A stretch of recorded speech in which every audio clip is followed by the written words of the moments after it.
So hello everyone, this is Shri Abhishek Awasthi from efiles.com। Sir, जैसा कि आप सभी लोग जानते हैं ITR 2 की ऑनलाइन फाइलिंग स्टार्ट हो चुकी है। सर, ये कब फाइल करनी होती है? जब आपकी है सैलरी की इनकम एंड उसके अलावा आपने अर्न किया है कैपिटल गेन। ठीक है सर, कैपिटल गेन में भी आपकी जो मोस्ट इंपॉर्टेंट ट्रांजेक्शन होती है वो 111A एंड 112A वाली होती है।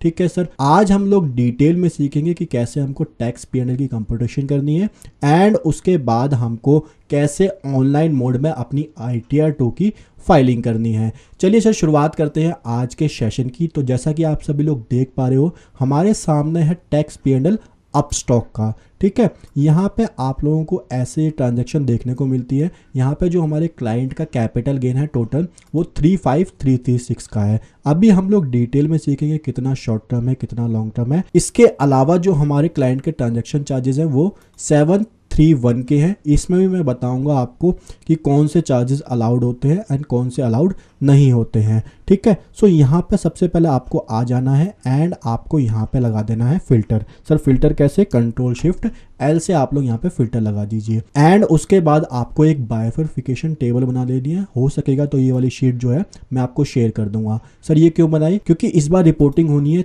23 जुलाई से पहले वाले शेयर की अलग एंड 23 जुलाई से बाद वाले शेयर जो हमने बेचे हैं उसकी अलग। ठीक है, ऐसे ही हमारा लॉन्ग टर्म कैपिटल गेन में भी होगा, ऐसे ही हमारा शॉर्ट टर्म कैपिटल गेन में भी होगा। यहाँ पे आप लोग दोबारा आ जाइए हमारी इक्विटी वाली शीट पे एंड यहाँ पे पहले हम लोग लॉन्ग टर्म वाले को हटा देते हैं। ठीक है, अभी सर हम शॉर्ट टर्म की बात करें तो शॉर्ट टर्म पे सबसे पहले हमको फिल्टर लगाना है सेल डेट के ऊपर। सर, सेल डेट के ऊपर क्यों लगाना है? क्योंकि हमारी फाइनेंस मिनिस्टर ने रेट जो है वो मिड ईयर में ही चेंज कर दी थी। यहाँ पे मई एंड जून वाले हटा दीजिए, जुलाई वाली ट्रांजैक्शन तो है ही नहीं, देन अगस्त वाले और 2025 वाले रहने दीजिए एंड इसको आप लोग कर दीजिए ओके। ठीक है, यहाँ पे आपका सेल अमाउंट आप ऊपर भी क्लिक करोगे, यहाँ पे नीचे आपका सेल अमाउंट टोटल शो होता है। सो ये हमारा आ रहा है 65190 का।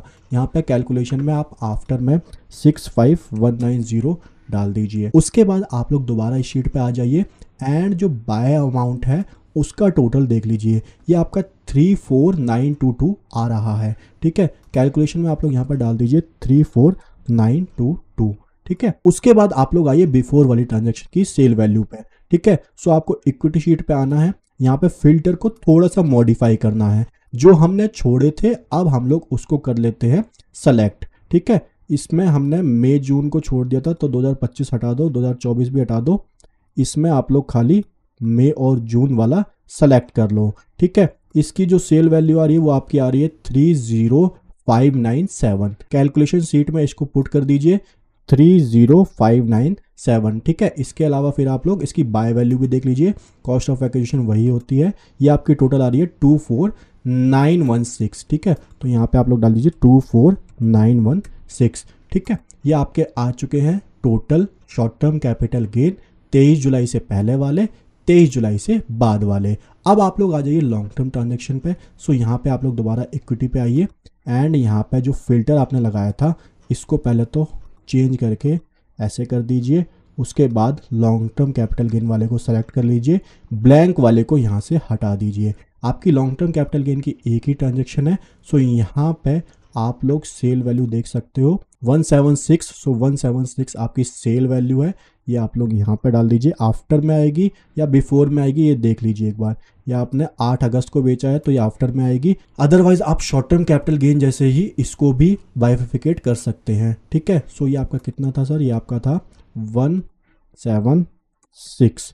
ठीक है, 176 आप इसको कर दीजिए एंड जो कॉस्ट ऑफ एक्विजिशन है वो आपकी यहाँ पे आ रही है 57 रुपीज़ की। तो लॉन्ग टर्म में बहुत ही कम प्रॉफिट कमाया, शॉर्ट टर्म में बहुत ज़्यादा कमा लिया है।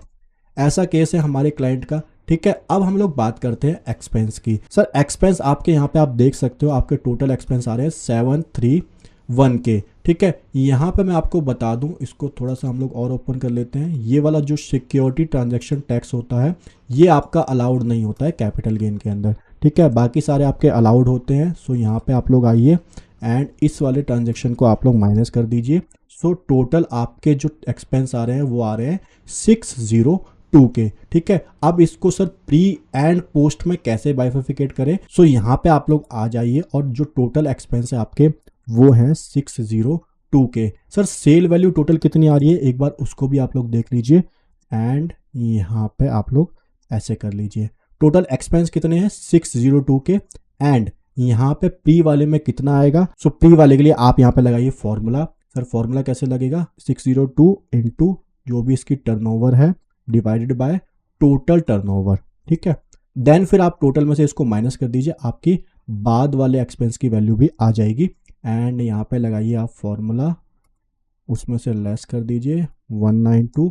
सो आपका आ रहा है 29858। आप डेसिमल की वैल्यू को छोड़ सकते हैं या फिर अपर लेना है तो अपर ले सकते हैं। 5488 आपका यहाँ पे आ गया प्री वाला। सर टोटल करके भी एक बार दिखा दो टोटल कितना आ रहा है, क्योंकि अल्टीमेटली हम कंप्यूटेशन समझ तो गए हैं बट टोटल भी एक बार वेरीफाई हो जाए तो दिल को थोड़ा सा सुकून मिल जाएगा, ठीक है। तो टोटल आप लोग देख सकते हो 35466 का आ रहा है। एंड यहाँ पे जो आपका कैपिटल गेन आ रहा था वो भी आपका 35336 आ रहा था। सर ये इतना डिफरेंस क्यों आया, तो मेरी बात सुनो, मेरी बात ध्यान से सुनो। 35466 आपका आ रहा है, यहाँ पे आप करिए 35466, इसमें से आप लोग माइनस करिए एक बार सिक्योरिटी ट्रांजैक्शन टैक्स। सर कितना आ रहा है 35337। सर 1 रुपये का डिफरेंस आ रहा है। 1 रुपये का डिफरेंस आपका इसलिए आ रहा है क्योंकि ये आपका पॉइंट की वजह से आ रहा है। इसके अलावा आपकी जो पूरी ट्रांजैक्शन है वो मैच कर चुकी है 35466, एंड आपका यहाँ पे आ रहा है 35337। तो यहाँ पे आपका नेट P&L जो है वो पूरा मैच हो चुका है। ये डिफरेंस आपका STT की वजह से आ रहा है, ठीक है। 129 का जो डिफरेंस आ रहा है वो STT की वजह से आ रहा है। बाकी आपने ये जो पूरी कंप्यूटेशन बनाई है ये एक्यूरेट है, इसको अब थोड़ा आप लोग कलर वगैरह कर दीजिए, ठीक है। अब आप लोग एक बार सैलरी का ब्रेकअप भी देख लीजिए। इस सैलरी का ब्रेकअप होता है सर ये कहाँ से आता है, तो ये आपका सैलरी शीट होती है, मार्च मंथ की होती है, वो आप ले लीजिए क्लाइंट से। एंड इससे आपका आता है, ये आपका बेसिक होता है, DA होता है, HR है तो HR है, बाकी सारे आपके अदर अलाउंस में आते हैं। तो ये भी मैंने बना लिया है क्योंकि ITR 2 में हमको इसकी भी डिटेल डालनी होती है। फ्यूचर ऑप्शन वगैरह हमारे केस में नहीं है तो हमारी ITR 2 ही जाएगी। सो चलिए सर अब हम लोग चलते हैं अपने इनकम टैक्स पोर्टल पे। तो यहाँ पे आपको सबसे पहले AIS TIS जो है अपना एक बार चेक कर लेना है। सो यहाँ पे आप लोग देख पा रहे होंगे आपके TIS के अंदर आपकी सैलरी आ रही है 11,31358। सर ये वाली ट्रांजैक्शन हम लोग कहाँ से वेरीफाई कर सकते हैं, तो आप लोग यहाँ पे आइए। सर कहाँ पे आना है आपको, आप लोग एक बार फॉर्म 16 भी देख लीजिए। ये फॉर्म 16 ओल्ड रेज्यूमे के हिसाब से है। यहाँ पे ओल्ड रेज्यूमे के हिसाब से सैलरी आपकी 11,31358 आ रही है एंड 50,000 की स्टैंडर्ड डिडक्शन है। एंड यहाँ पे जो टोटल टैक्स पेबल आ रहा है वो 102224 का आ रहा है। 1 लाख से ऊपर का इनका जो है TDS डिडक्ट हुआ है। अब हम लोग चलते हैं दोबारा अपने ITR पोर्टल के ऊपर। डिविडेंड आपका यहाँ पे इनकम फ्रॉम अदर सोर्स में टैक्सेबल होता है, सेम आपका सेविंग बैंक अकाउंट का भी। एंड आपने इसकी जो कैलकुलेशन है sale of security and unit of mutual fund and purchase of security and unit of mutual fund, ये आपने सारी कंप्यूटेशन कर ली है, ठीक है सर। अब आप लोग आ जाइए एक बार 26 AS भी अपना चेक कर लीजिए। यहाँ पे भी आपकी जो सैलरी एंड TDS है वो मैच होना चाहिए, ठीक है। सो यहाँ पे असेसमेंट ईयर 25-26 आप सेलेक्ट करोगे, व्यू एज HTML। एंड यहाँ पे आप लोग देख पा रहे होगे जो सैलरी का अमाउंट आ रहा है वो आपका सेम एग्जैक्ट मैच हो रहा है। तो बेसिक चीज़ें चेक करने के बाद अब हम लोग अपनी ITR फाइल करने के लिए रेडी हैं। यहाँ पे आपको करंट असेसमेंट ईयर सेलेक्ट करके ऑनलाइन मोड जो है वो अपना सेलेक्ट कर लेना है। यहाँ पे आप स्टार्ट न्यू फाइलिंग पे क्लिक कर दीजिए, देन इसको कंटिन्यू कर दीजिए। देन आपका जो ITR फॉर्म है वो फॉर्म नंबर 2 जाएगा, इसको प्रोसीड कर दीजिए एंड यहाँ से आप लोग आगे बढ़ जाइए, इसको भी कंटिन्यू कर दीजिए। अब आप लोग यहाँ पे एक बार चेक कर लीजिए आपके लिए कौन कौन से शेड्यूल जो हैं वो रेलिवेंट है। तो यहाँ पे आपको कैपिटल गेन की भी रिपोर्टिंग करनी है एंड 112A वाले शेड्यूल के अंदर भी रिपोर्टिंग करनी है। VDA ट्रांजैक्शन हमारी नहीं है तो हमको यहाँ पे नहीं दिखानी है, बाकी स्पेशल रेट वाला ये आप सेलेक्ट रहने दीजिए। इसके अलावा आप लोग एक बार टैक्स वाले में भी देख लीजिए, इसमें आप ESOP वाले को अनटिक कर दीजिए एंड अदर के केस में भी आपका यहाँ पे AMTC एप्लीकेबल नहीं होता है, इसको हटा दीजिए।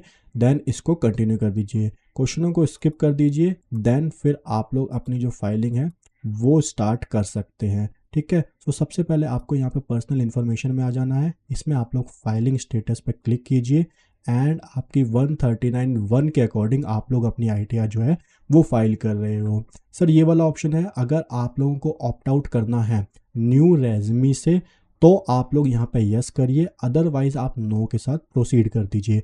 हमारे जो क्लाइंट का टैक्स डिडक्ट हुआ है वो ओल्ड में ज़्यादा हुआ है तो हम लोग इसको न्यू से प्रोसीड करेंगे, ठीक है। यहाँ पे आप लोगों को रेजिडेंशियल स्टेटस सेलेक्ट करना है आप लोग रेजिडेंस हो एंड 182 डेज़ वाली जो कंडीशन है वो टिक कर देनी है।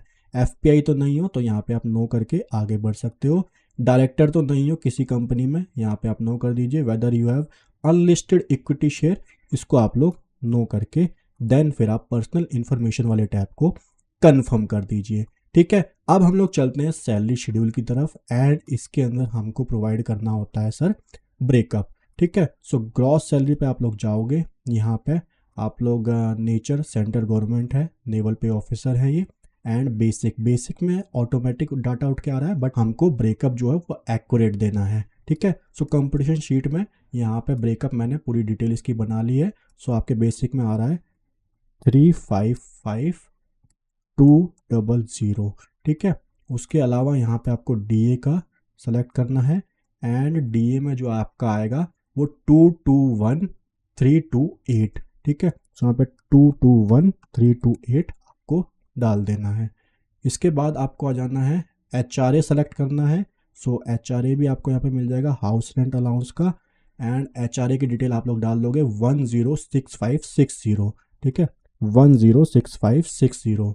ठीक है, अब आप लोग अदर अलाउंस में सारा जो रह गया है वो डाल सकते हो। ठीक है, आप लोग अदर सेलेक्ट कीजिए एंड यहाँ पे 448270 448270 यहाँ पे डाल सकते हो। डिस्क्रिप्शन में आपको डालना है तो आप सैलरी शीट से भी डाल सकते हो, या आपका एलआरए एसजीए वगैरह होता है तो आप यहाँ पे एलआरए एंड एक और था आपका एसजीए डाल के आगे चल सकते हो। ठीक है, आप इस डाटा को जो है अब आप लोग सेव कर दीजिए। ठीक है, सैलरी वाला ब्रेकअप आपका आ चुका है। सर न्यू रेज़्यूमे के अंदर आपको सेक्शन नंबर 10 के अंदर कोई भी एग्जम्पशन अलाउड नहीं होती है। ठीक है, सो आपको यहाँ पे 75,000 की जो है स्टैंडर्ड डिडक्शन मिल जाती है। आप सैलरी शेड्यूल को यहाँ से कंटिन्यू कर दीजिए। हाउस प्रॉपर्टी कोई आपकी है अगर इनकम वगैरह इससे तो आप लोग डाल के चल सकते हो, अदरवाइज इसको आप लोग कंफर्म कर दीजिए। ठीक है, आपका इंपॉर्टेंट टैब आ चुका है schedule of capital gain. Sir अगर आपका म्यूचुअल फंड में गेन वगैरह है तो अगर वो mutual fund equity oriented mutual fund है तो उस केस में आपके ऊपर जो टैक्सेशन लगेगा वो सेम शेयर जैसे ही लगेगा। यहाँ पे आपको शॉर्ट टर्म कैपिटल गेन में आ जाना है एंड आपको पॉइंट 2 में डालना है from sale of equity share और unit of equity oriented mutual fund. इसको आप लोग यहाँ पे ऐड अनदर करेंगे, देन यहाँ पे 111A अदर्स को सेलेक्ट करेंगे।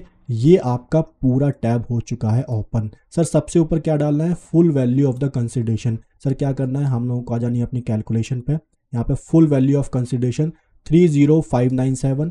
ठीक है, सो ये आपका 30597, देन यहाँ पे कितना आ रहा है 65190 and cost of acquisition without indexation आपको यहाँ पे डालना है 24916। ठीक है, सो यहाँ पे आप डालोगे 24916 एंड 34922, यहाँ पे आप लोग डालोगे 34922। सर क्या रह गया है, तो आपका एक्सपेंडिचर रह गया है Holi and exclusively in connection of transfer. इसकी भी कैलकुलेशन हमने करी है तो ये आपका आ रहा है 192 का। ठीक है, 192 का एंड इसके अलावा 409 का आपका आ रहा है। ठीक है, इस डाटा को आप लोग सेव कर दीजिए। अब आप लोगों को इस टैब को कर देना है कंफर्म। ठीक है, इसके बाद आप लोगों को आ जाना है शेड्यूल 112A के ऊपर। 112A पे आप लोग यहाँ पे ऐड अनदर पे क्लिक कीजिए। आपने कब ये एक्वायर्ड किए थे तो देखिए यहाँ पे आइए एक बार, ये जो आपका लॉन्ग टर्म कैपिटल गेन वाला है ये आपने एक्वायर्ड किए थे 13/2/2023, तो ये आपका आफ्टर 31 Jan 2018 आ जाएगा। ठीक है, अब आपने बाद में किए या पहले किए हैं तो ये आपने किए हैं अगस्त में, तो मतलब बाद में ऑन और आफ्टर 23 जुलाई आप लोगों को सेलेक्ट कर लेना है। Sir full value of the consideration क्या रहेगी, full value of the consideration आप कैलकुलेशन में जाइए, कैलकुलेशन में आपने 176 यहाँ पर डाल दीजिए एंड आपका कॉस्ट ऑफ एक्विजिशन 57 का था। ठीक है, इसको जीरो ही रहने दीजिए, इस डेटा को आप लोग सेव कर दीजिए। इसके बाद आप लोग इसको कंफर्म कर दीजिए। ठीक है, उसके बाद आप लोगों को आ जाना है अदर सोर्स वाले शेड्यूल के ऊपर। अदर सोर्स में आपकी जो आ रही है इसको एक बार देख लीजिए, डिविडेंड की इनकम आ रही है 3640 की, EIS TIS पे भी इसको मैच कर दीजिए 3640 की एंड इसके अलावा इंटरेस्ट आपका आ रहा है सेविंग बैंक अकाउंट के ऊपर, हाँ 2679 का सेविंग बैंक अकाउंट के ऊपर इंटरेस्ट आपका आ रहा है। ठीक है, इसके बाद आप लोगों को इस वाले शेड्यूल को अदर सोर्स वाले को भी सेव कर देना है। अब आप लोग आ जाइए CYLA शेड्यूल पे। यहाँ पे आप लोग देख पा रहे होगे आपकी 10,56,358 की सैलरी आ रही है। बाकी शॉर्ट टर्म कैपिटल गेन आ रहा है 50% वाला, शॉर्ट टर्म कैपिटल गेन आ रहा है 20% वाला, बाद वाले पे ये वाला रेट लगेगा, और इस पर 12.5 आ रहा है क्योंकि ये आपका बाद वाला ही है।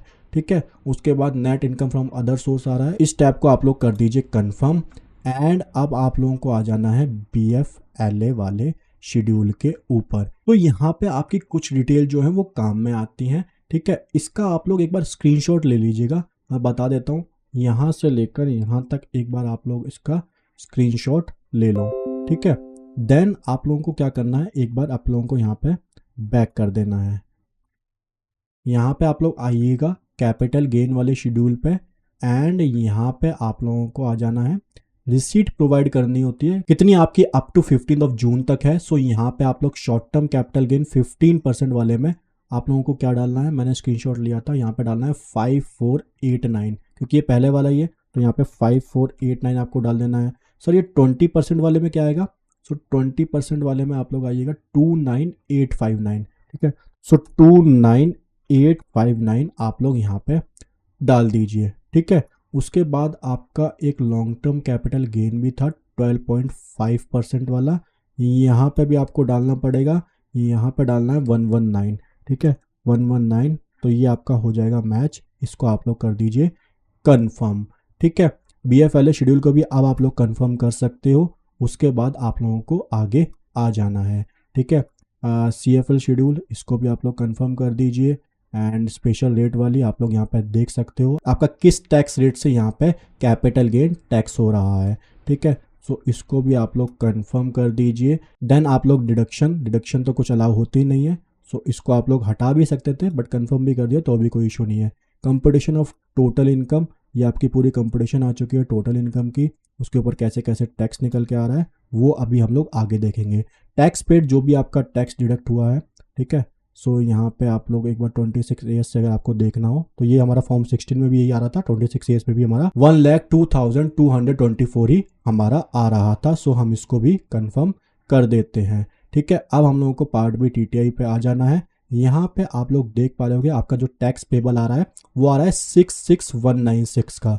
ठीक है, एंड यहाँ पे हमने जो टैक्स पे ऑलरेडी कर दिया है क्योंकि हमारा ओल्ड रेजिमे के हिसाब से यहाँ पे ज़्यादा टैक्स आ रहा था। सो सारा हमारा कैपिटल गेन के ऊपर भी टैक्स लग के जो मेन रिफंड हमारा आ रहा है वो हमारा 33,380 का आ रहा है।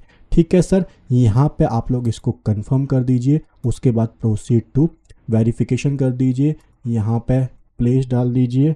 देन आपकी जो रिटर्न है वो वैलिडेशन सक्सेसफुल हो चुका है। यहाँ पे प्रीव्यू करके सबमिट करके अपने आधार OTP के थ्रू अपनी ITR जो है वो फाइल कर दीजिए। सो आज के लेक्चर में हम लोगों ने डिटेल में सीखा कि हम लोगों को कैसे टैक्स P&L की कंपटीशन करके अपने कैसे कैपिटल गेन को रिपोर्ट करना है। So thank you very much guys, बने रहिए हमारे चैनल पे, ऐसे ही प्रैक्टिकल सेशन आगे भी आते रहेंगे। सो चैनल को सब्सक्राइब करना बिल्कुल भी ना भूलें, वीडियो को ज़्यादा से ज़्यादा लाइक करें, कमेंट करें, शेयर करें। Thank you.